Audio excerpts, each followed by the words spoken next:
Ding kontrobersyang imuning sa Kongreso matapos ng bulgarang umunay panunuhol in House Speaker Martin Tambalslos at unang ginang Liz Datanas Max sa mga kongresista kapalit ng kanilang pananahimik sa mga isyong babalot sa administrasyon.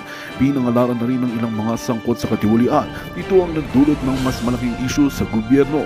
Ayon sa mga dokumento at testimonya na ilantad ng ilang whistleblower, daang milyong umano ang inalok sa mga mambabatas upang hindi sila magsalita laban sa umano'y anomalya sa administrasyon. Kasama sa mga pinangalanan ang ilang prominenteng kongresista na malapit kay Romualdez at Liza na Matanas Kokak. Itinuring itong systematic bribery na naglalayong patahimikin ang mga kritiko at protektahan ang interes ng mga nasa kapangyarihan. Patuloy namang nananawagan ng taong bayan ng agarang aksyon mula sa mga otoridad upang masugpo ang ganitong uri ng katiwalian. Nananawagan ng iba't ibang sektor ng lipunan para sa masusing investigasyon at agarang pagpapataw ng hustisya sa mga sangkot. Habang lumalalim ang kontrobersya, umaasa ang publiko ng isyong ito ay magiging daan upang linisin ang sistema ng pamahalaan at may balikang tiwala ng mamamayan. At yun nga ang balitang ating pagkakatutukan. Ngunit bagong lahat, siguraduhin mong subscribe at ihit ang notification bell para sa patuloy na pagtutok sa mga silap ng bagong balita sa tunay na boses ng masa.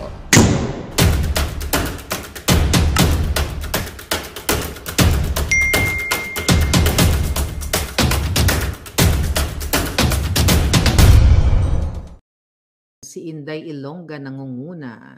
Kumusta ka na palangga? Okay. Si Nelly Low Mix Vlogs. Okay. Si Amul Amul. Amul Amul. Ayan. At si Inet Garcia. Okay. Tuloy na tayo mga palangga. Hi Raymi. How are you? Tinawagan ka ta. Hindi mo ako nasagot. Okay. Hi Zora. How are you? Palangging. Okay, Doki. So, magigimbal kayo sa lahat ng ating i-discuss ngayon dahil mga kababayan, kailangan nyo na talagang mag-speak up day at masuklam sa buwaka ng inang gobyernong binababoy kayo tayong lahat. Pero bagong eksena, unahin muna natin itong nagwala. Okay, nagwala si Lisa Smugs. Lisa nagwala. Okay, ayon sa ating puting as, nung nag-trending, okay, nagba-viral actually. Hi, Lynette, you're there. So, nag-viral yung ating mga vlogs, video together with Sas patungkol sa paggurgur nila sa aking Facebook page na Maharlika na may 900,000 subscribers at si Sas naman yung kanyang personal Facebook. Okay? Yung may 200,000 followers and then yung kanyang Facebook, yung kanyang page na isa ay nabuhay pa, okay? Nag-resurrect ika nga at sabi niya. So mga kababayan, dahil ang punot dulo ng lahat ng ito na sinasabi natin, wala nang iba kung sino ang may utos ng panggugurgur o pagsusupil, pagbubusal sa aking karapatan, sa inyong karapatan ay si Lisa Smugs.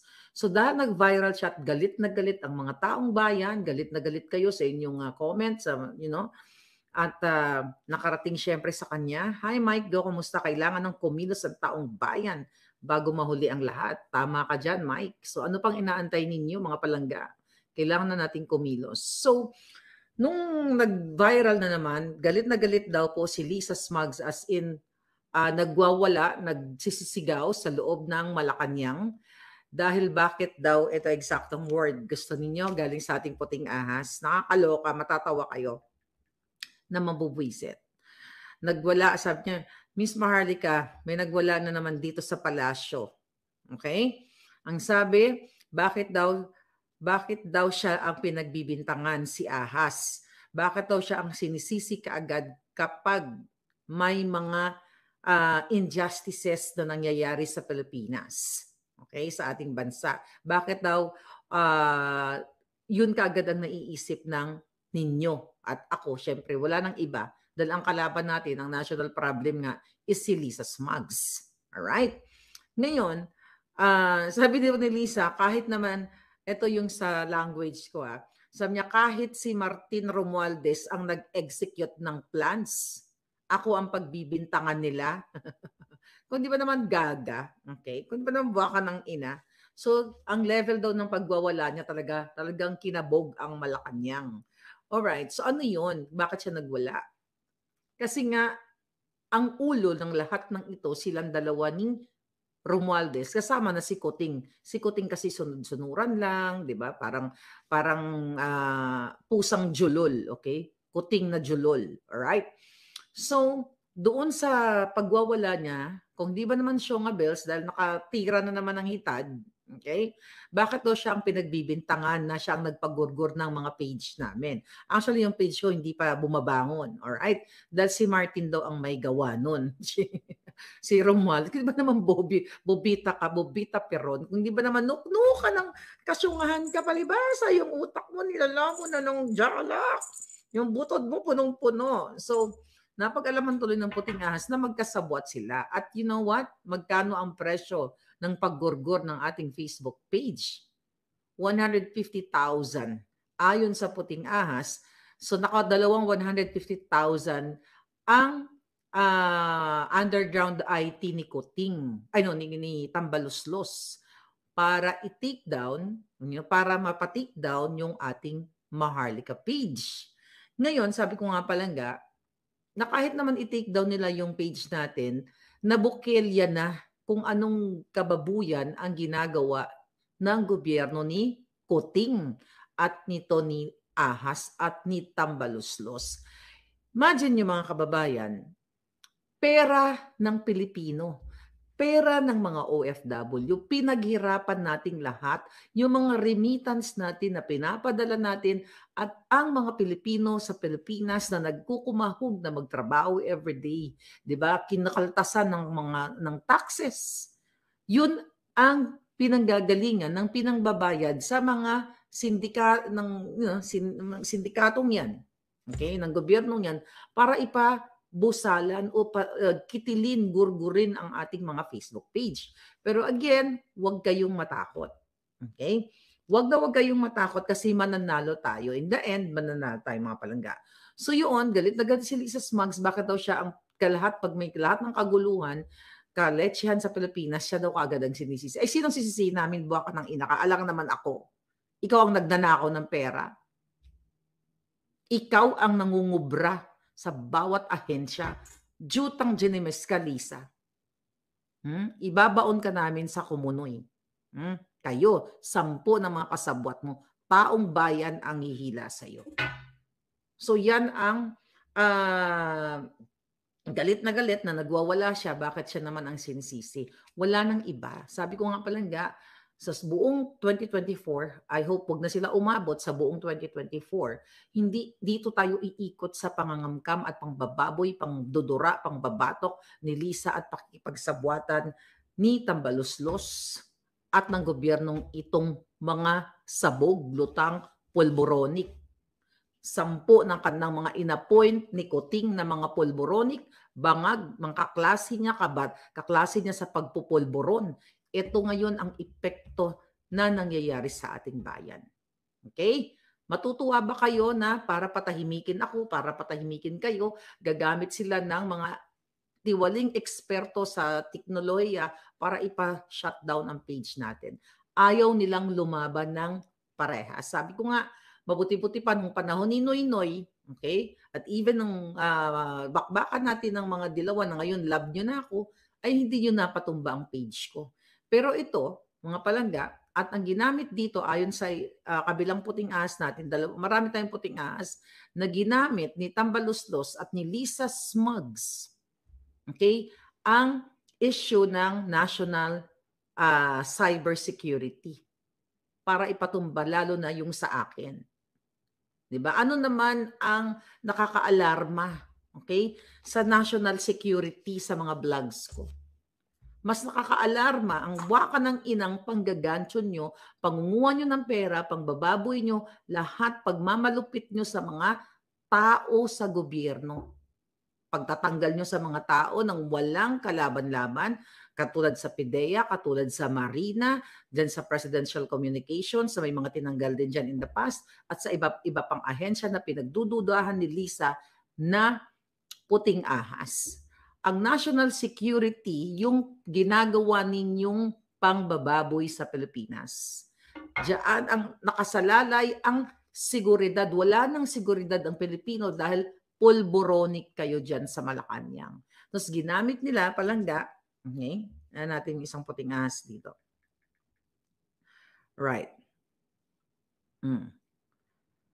Sabi sa akin, Miss Maharlika, siguradong ni-report yan through cybersecurity issue. Gobyerno lang ang pwede mag-report ng ganyan. Sabi niya, ginamit nila ang kapangyarihan. Authority ng government ang pwedeng mag-request ng ganyan. Okay? Merong trolls. Meron din silang trolls collectively na pinare-report ang mga FB ng mga taong katulad mo. So, dalawa po yan. Ginamit nila yung kanilang troll farm at ginamit nila ang power ng government para i-request na ipa-take down ang iyong page. Diba? Cybersecurity. Punyeta. Wala nga akong alam sa cyber na ganyan, sa technology na ganyan. Tapos i-report pa ako ng cybersecurity. Diba? Issue. Diba? Risk ang seguridad daw ng Pilipinas and also national security. Anong national security? Kayo ang bumababoy sa Pilipino, kayo ang bumababoy sa Pilipinas. Kayo dapat ang ilubog, itapon sa kung saan man, sa Jiangin, para maano na kayo, matapos na kayo. Anong kadyatahan mo, Lisa? See, mga kababayan, gumamit ng ganong issue ng kunyari, ako ay threat. Paano na naging threat ako? Wala nga akong pera. Wala nga akong armas. Naging threat ako. Cyber threat. Ano yun? Diba? Threat ako kasi what? Nabubukelya ng taong bayan yung ginagawa niyong pambababoy sa Pilipinas. Pambababoy sa men in uniform, pambababoy sa mga nurse, mga teachers, sa lahat ng Pilipino. Diyan sa buong mundo. Kayo ang threat. Kayo ang taksil. Binababoy nyo na nagiging threat, hindi nagiging threat kayo sa kagutuman, sa bangag ng mga kabataan dahil namamayagpag ang pulburon sa Pilipinas. Tapos ako, na ang power ko lang ay alindog ko.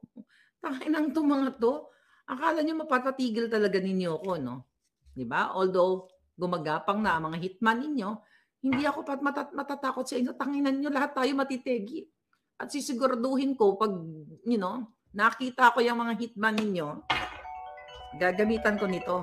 Ito. Ayan, tumag na yung puting ahas. Mamaya ka na. Okay? So, gagamitan ko ng wand. Kala nyo makaka-epek-epek yung mga hitman ninyo. So, anyway, fast forward na tayo mga kababayan. Dito, maluloka kayo. Okay?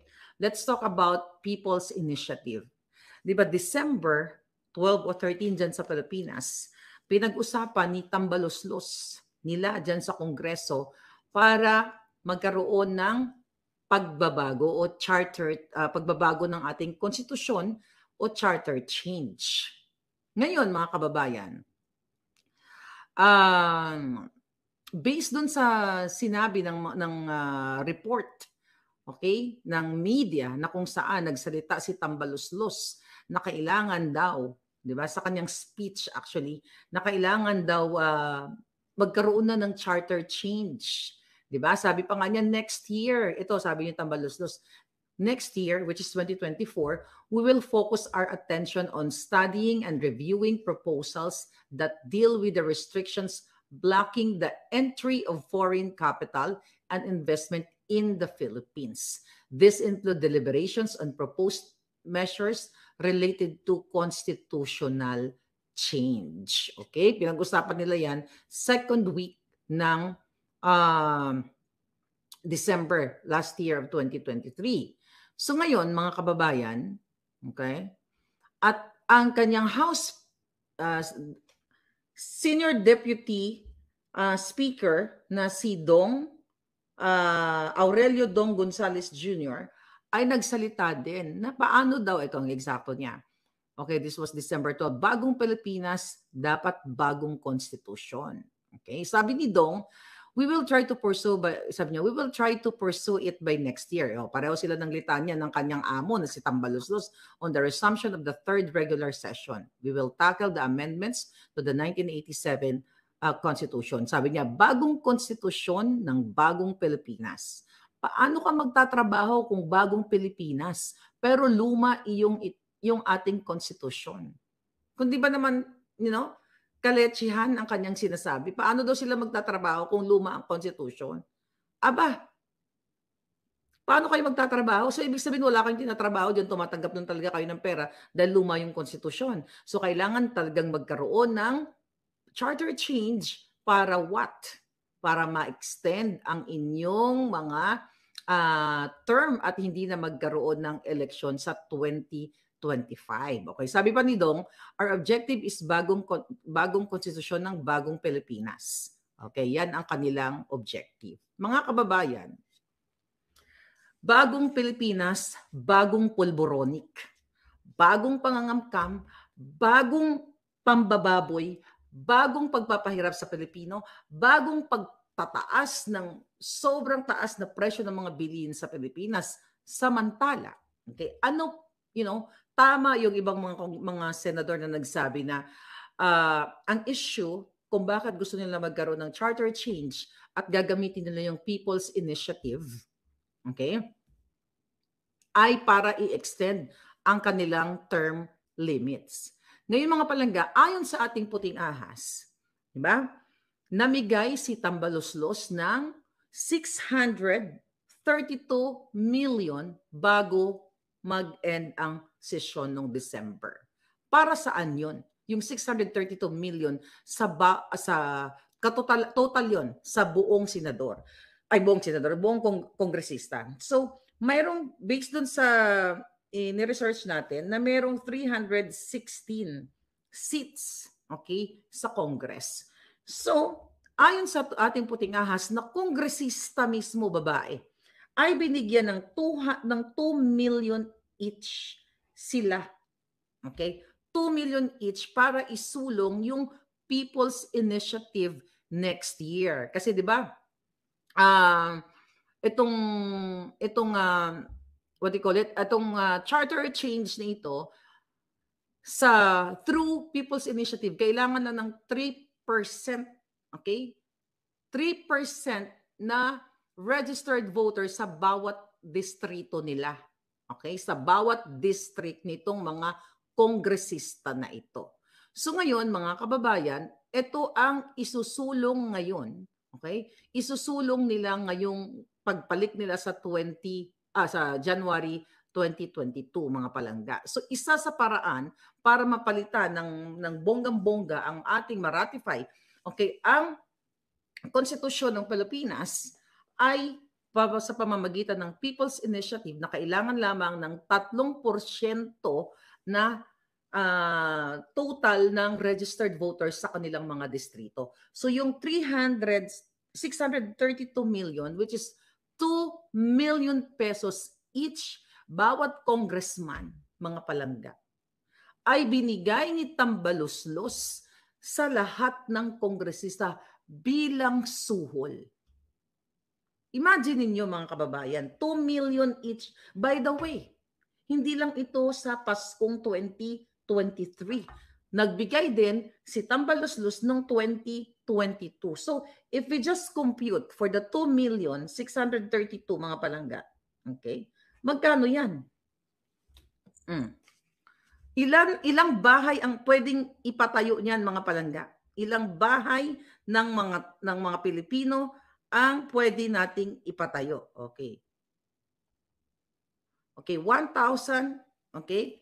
Billion, 1.264. Okay? So 1.2 billion. Okay? 1.2 billion mga palangga. Tama ba yung computation natin? So ngayon, imagine nyo for 2022 and 2023,